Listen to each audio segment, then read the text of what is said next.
Ya. Buenas tardes, estimados jóvenes. Hoy es nuestra primera clase virtual. Sin embargo, antes de comenzar nuestra clase, quiero indicarles que este sistema de clases virtuales han sido diseñadas para cursos superiores, mejor, para cursos de posgrado, ya que los estudiantes, los participantes vienen muy preparados.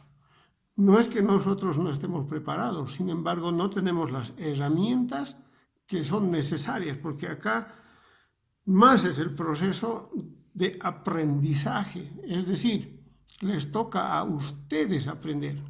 En cambio, cuando pasamos clases en aula, se nota un proceso enseñanza-aprendizaje. Eso significa que yo les explico, les hago las consultas, ustedes responden y me muestran todas sus inquietudes, interrogantes, y hacemos realmente un aula, hasta lo que quieren las autoridades actuales, ¿no? Bulliciosa, y comparten incluso ustedes. Acá yo voy a mostrarles cómo vamos a trabajar. Sin embargo, claro, hay otras herramientas. Vamos a continuar lo que estuvimos avanzando. Estadígrafos de dispersión, eso es lo que nos toca. Hasta el momento hemos analizado simplemente todas las medidas de tendencia central. Eso significa obtener un dato de un conjunto de otros datos que nos sirvan de referencia y del cual nosotros podamos tener cierta seguridad. Sin embargo, todos los datos no confluyen pues dentro de uno, hacia uno solo, sino que tienen cierta dispersión, es decir, respecto de un estadígrafo que hayamos calculado, se tiene un cierto alejamiento, o mejor, un cierto error. Vamos a tratar de seguir nuestro texto y veremos algo lo que dice. Al analizar las distribuciones de frecuencia, que también las estudiamos, se observa que los datos varían en algún grado respecto de una medida central, lo cual en estadística se llama dispersión. ¿Por qué es importante su estudio? Porque primero nos sirve de complemento a un promedio. Por ejemplo, aquí tenemos dos series, dos tipos de observaciones. La primera tienen estos datos, 140, 150, 180, 170 y 610. Ya todos se dieron cuenta que aquí hay un dato que está saliendo, digamos, de la serie.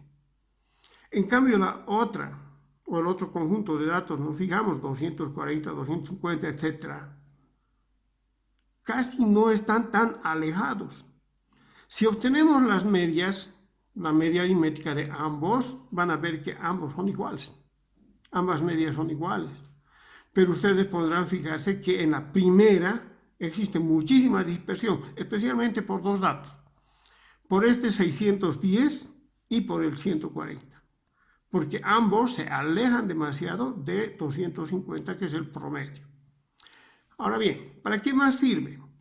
Sirve, dice, para medir qué tanto se están alejando los datos respecto de ese promedio que hemos obtenido. Vamos a dar dos ejemplos muy elementales, ¿no? Para que uno pueda darse cuenta. Por ejemplo, los precios del kilogramo de pollo actualmente me parece que aproximadamente están en 11 bolivianos. Hay personas que pueden vender en 10, hay personas que puedan vender en 9, dependiendo de la situación, pero también habrán personas que puedan vender en 12, 12.50, 13, pero no creo que haya nadie que se anime a vender en 20 bolivianos. Sin embargo, si tomamos en cuenta un segundo ejemplo, ¿no? El precio de los automóviles. Hay automóviles desde $3.000 hasta 500.000 y hasta más. ¿Cuál será el promedio de los automóviles en nuestro propio mercado? Ahí sí existe una gran dispersión. Entonces, los datos son reales. Esto sucede en la realidad. Bien, vamos a ver uno de los primeros estadígrafos de dispersión, que de alguna manera ya los hemos visto nosotros antes, pero que no le hemos dado la conceptualización que la vamos a dar ahora. Dice amplitud o recorrido. Desde luego que ya recuerdan eso ustedes. ¿Cómo se define? Dice, es la diferencia, es una resta entre los valores mayor y menor de una distribución, de un conjunto de datos, etc. Aquí está la definición. Vamos a nombrar con Rx o R sub X y es el mayor valor menos el menor valor. En la primera distribución se podrán fijar ustedes, ¿no? De 610, que es el mayor valor, y 140, realmente tenemos un valor grande. En cambio, en la otra distribución, entre 260 y 240, apenas tenemos 20 de diferencia. ¿Cuál para nosotros directamente, sin pensar mucho, cuál tiene mayor dispersión? Desde luego que la primera, porque además tenemos solamente 5 datos. Entonces, esta es una información adicional, ¿no?, entre los valores más altos y más bajos. Pero hay que tener en cuenta que estamos considerando la misma media. Puede ser que sea también otra media, pero que no se alejen los datos calculados.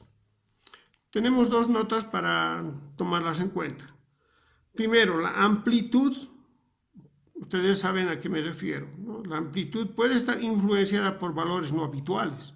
Claro, este 610 en la primera serie, ustedes podrán fijarse que es no habitual. Se está disparando demasiado. Está subiendo mucho. Por otro lado, dice, este estadígrafo, es decir, la amplitud o el recorrido, nos sirve de complemento a la media. La media, de todas formas, sigue siendo importante.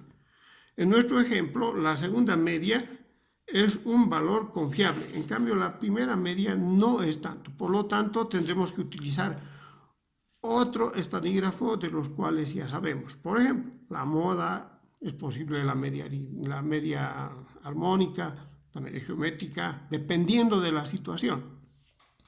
Bueno, pasaremos al segundo estadígrafo. Por favor, den la vuelta a sus textos. Den vuelta a la página. Bueno, nos referimos a la desviación media. La desviación media se define simplemente como la media aritmética de los valores absolutos de las desviaciones. Para nosotros un poco este término de desviación es nuevo. Sin embargo, simplemente es una resta, es más o menos como el recorrido, pero entre distintos valores y la media que vamos a tomar en cuenta. La definición es sencilla, dice, la media o la desviación media es simplemente el promedio, ¿no?, es decir, la suma de todas las diferencias en valor absoluto para que nos dé un valor positivo de las observaciones menos el promedio que hemos calculado. Y todo, desde luego, dividido entre el número de datos que tenemos en las observaciones. La desviación media, muestra un promedio.